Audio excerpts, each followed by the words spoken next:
Joining us now is the Health Secretary Steve Barclay. Hi, it's good to see you. What do you think? Good morning. Should we see it in blue and white, the art? Well, I think we should make clear our strong support for Israel. We stand with Israel, and I think we've seen that with Parliament. We've seen it in Number 10. I think it'd be fitting to show that with Wembley as well. What sympathy do you have for the people of Gaza this morning? Well, the UK does have sympathy. That's why we contribute about 10% of the aid that is distributed in the region through the United Nations. It's why the Foreign Secretary was in Israel yesterday talking to counterparts about the importance of minimising civilian casualties. But we should also be very clear that it is the terrorist organisation Hamas that has put the people in Gaza at risk. They are the ones that are embedding military operations in civilian areas. They are the ones that have taken hostages from Israel into Gaza. And Israel has a right both to defend itself but also to deter future attacks from Gaza. So Hamas are responsible for what we're seeing in Gaza, but of course everyone has a responsibility in terms of minimising civilian casualties. Sure, but the President of the United States has come out overnight to say, he's warned Israel actually, to uphold the laws of war, by inference suggesting that that is not happening because Gaza is under siege. What would the British government say about that? Well, we agree that international law international rules of war should be adhered to, and those are the sort of conversations I'm sure the Foreign Secretary was having in Israel yesterday. But we should also be very clear, it is Israel that has been attacked here. Hamas is a terrorist organisation. Hamas has taken hostages back into Gaza, and it is Hamas that is responsible for the events we're now seeing unfold in Gaza. I understand that, but the Defence Secretary speaking to me yesterday said that Israel has a right to do what they need to do to go after Hamas. That doesn't include breaking the law, though. Well, Israel has a right to defend itself and to do so robustly, and that's why we stand with them. But you asked, Kay, what we're doing as a government. We contribute aid, 10% of the aid to the area. We're very clear that civilian casualties should be minimised. Well, those are decisions for others. As Health Minister, that's not part of my portfolio, but we already contribute 10% of aid. But we're also very clear it is Israel that's been attacked by a terrorist organisation, and Israel should be able to defend itself robustly and fully to that attack. At what point does that become disproportionate? Well, I think those are sort of questions for us to see over the coming days. You're representing the government this morning. I mean, what is your view? Well, I'm not on the ground. It's very difficult for me to get into those sort of decisions. Those will be decisions for military commanders in terms of how they rescue their hostages. These, I'm sure, are very complex issues, and war, by its nature, is a very messy business. But the point is, it's Hamas that is putting the people of Gaza at risk. They are the ones that have taken the hostages. But basic human rights are electricity, water and food, and they're being denied that in Gaza. Well, and we saw people in Israel denied of their rights. We saw people murdered and there. Surely. Well, it is important that Israel is able to deter future attacks. It is important that Israel is able to rescue its hostages that have been taken. And war, by its nature, is an extremely messy business. Of course. But the Foreign Secretary was on the ground yesterday, was in Israel, discussing these complex issues with counterparts, because there is a responsibility to minimise civilian casualties, and that is something we agree very much with the President of the United States on. But at this stage, the British government has no qualms with what the Israelis are doing around Gaza. Well, the Foreign Secretary, as I say, would have discussions, but from my point of view, we stand fully with Israel. We recognise their right to defend themselves and recognise the fact that they need to be able to deter future attacks, given the nature of what we've seen. Let me just ask you, and then we'll move on to a couple of things, including vaping. But I did read yesterday that Suella Braverman, the Home Secretary, wrote to Chief Constables saying that words like "from the river to the sea, Palestine will be free" should be understood as an expression of a violent desire to see Israel erased from the world, and thus an offence. Do you agree?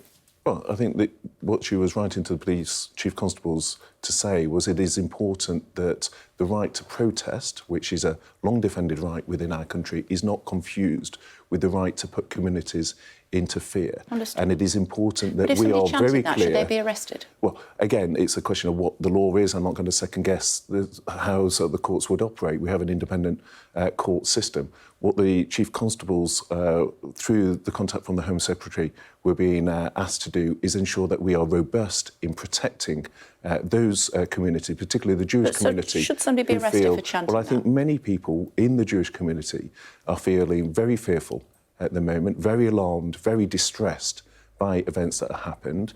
And it's important that we do everything we can to ensure that we are robustly protecting those communities that are feeling that fear. And that's what the Home Secretary was saying to Chief Constables, to fully use the law to ensure that we're doing everything we can to protect communities who are very distressed and fearful at this time. Times reporting that convicted rapists and burglars will be temporarily spared jail from next week because of our prisons are full. Is that true? We've got an absolute commitment to protect the public, and that is why we've got the fastest rollout of prison places in 100 years. Well, you're asking about a leak, and it's a long-standing convention. Well, it's a long-standing convention. Ministers don't comment on leaks. The Lord Chancellor will make a statement to Parliament on Monday. What is clear is we have the fastest rollout of prison places in 100 years, an extra 100 a week, 5,500 that have been opened, and we're absolutely clear on our duty to protect the public, and indeed that is why the average sentence now is 3 years longer, so people are in jail for longer. It's also why we've ended the halfway release for serious sexual offences, so those people are not coming out of jail as early as they were before. So we're robust in our defence of the public.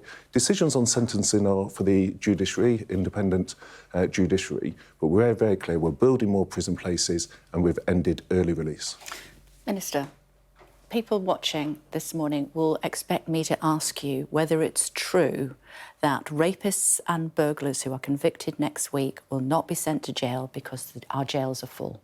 I think it's a reasonable question. It is, and what I'm saying is the Lord Chancellor will make a statement to Parliament on Monday. Ministers don't comment on leaks. What I'm very clear on is we are building more prison places, over 100 a week, 5,500, the fastest expansion of the prison estate for 100 years. And we're also taking a much tougher line in terms of the early release of prisoners. So decisions on sentencing are taken by the judiciary. That's an independent matter for them. We are building more prison places. So we're holding people, well, sentencing decisions and how they prioritise who they sentence are decisions that the judiciary take. As I say, you're talking about a leak. I wasn't part of that conversation. I don't know what was said. The Lord Chancellor will update Parliament. Well, prisons are under pressure as they are in Ireland.